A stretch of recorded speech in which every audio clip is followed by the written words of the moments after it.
Let me read to you a passage from the 15th chapter of St. Luke's Gospel, verses 1 to 3 and verse 11 to 32. It's the Gospel for the fourth Sunday of Lent, year C. St. Luke writes, "Tax collectors and sinners were all drawing near to listen to Jesus, but the Pharisees and the scribes began to complain, saying, 'This man welcomes sinners and eats with them.' So to them Jesus addressed this parable. A man had 2 sons, and the younger son said to his father, 'Father, give me the share of your estate that should come to me.' So the father divided the property between them. After a few days, the younger son collected all his belongings and set off to a distant country, where he squandered his inheritance on a life of dissipation. When he had freely spent everything, a severe famine struck that country, and he found himself in dire need. So he hired himself out to one of the local citizens, who sent him to his farm to tend the swine. And he longed to eat his fill of the pods on which the swine fed, but no one gave him any. Coming to his senses, he thought, 'How many of my father's hired workers have more than enough food to eat? But here am I dying from hunger. I shall get up and go to my father, and I shall say to him, Father, I have sinned against heaven and against you. I no longer deserve to be called your son. Treat me as you would treat one of your hired workers.' So he got up and went back to his father. While he was still a long way off, his father caught sight of him and was filled with compassion. He ran to his son, embraced him and kissed him. His son said to him, 'Father, I have sinned against heaven and against you. I no longer deserve to be called your son.' But his father ordered his servants, 'Quickly bring the finest robe and put it on him. Put a ring on his finger and sandals on his feet. Take the fattened calf and slaughter it. Then let us celebrate with a feast, because this son of mine was dead and has come to life again. He was lost and has been found.' Then the celebration began. Now the older son had been out in the field, and on his way back, as he neared the house, he heard the sound of music and dancing. He called one of the servants and asked what this might mean. The servant said to him, 'Your brother has returned, and your father has slaughtered the fattened calf, because he has him back safe and sound.' He became angry, and when he refused to enter the house, his father came out and pleaded with him. He said to his father in reply, 'Look, all these years I served you, and not once did I disobey your orders, yet you never gave me even a young goat to feast on with my friends. But when your son returns, who swallowed up your property with prostitutes, for him you slaughter the fattened calf.' He said to him, 'My son, you are here with me always. Everything I have is yours. But now we must celebrate and rejoice, because your brother was dead and has come to life again. He was lost and has been found.'" That's from Luke chapter 15, verse 1 to 3 and verse 11 to 32. We are led to think of mercy. What do I mean? Well, the parable which makes up the gospel I've just read is usually called the parable of the prodigal son. This stands to reason because most of the focus is on the younger, dissolute son, who finally returned to his very indulgent father.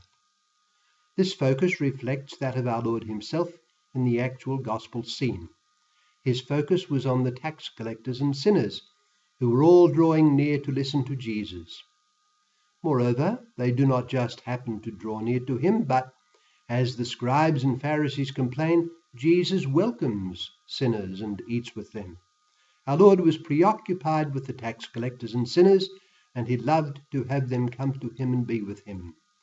Hence it is that the focus of the parable is on the sinful and dissolute son, who squandered all that his father in his goodness gave him.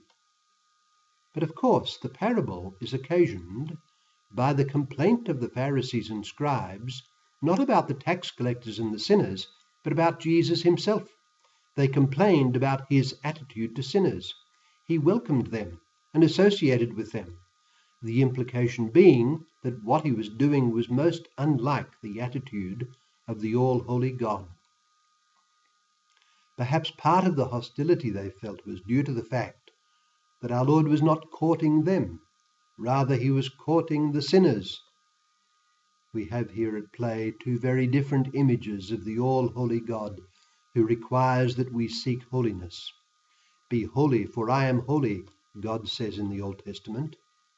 The surprise of the New Testament is that God is revealed as a God who seeks out to save those who are lost. He does not simply command and then condemn the blameworthy.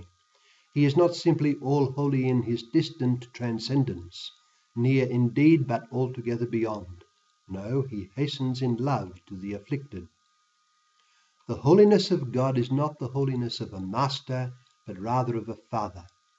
The characteristic image of holiness we ought to have is that of the father in the parable running to his son to embrace him. That is what holiness is like. It is a running in love to embrace the afflicted person. The greatest affliction in the universe is the universal affliction of sin, and it has brought death and mayhem to every nook and cranny of the human condition. God has come running to help us and to take away our sin. He has been like the father in the parable, who, while his son was still a long way off, caught sight of him and was filled with compassion. He ran to his son, embraced him, and kissed him. That is the pattern played out in salvation history. God called Abraham, and his plan was that through him all the families of the earth would be blessed.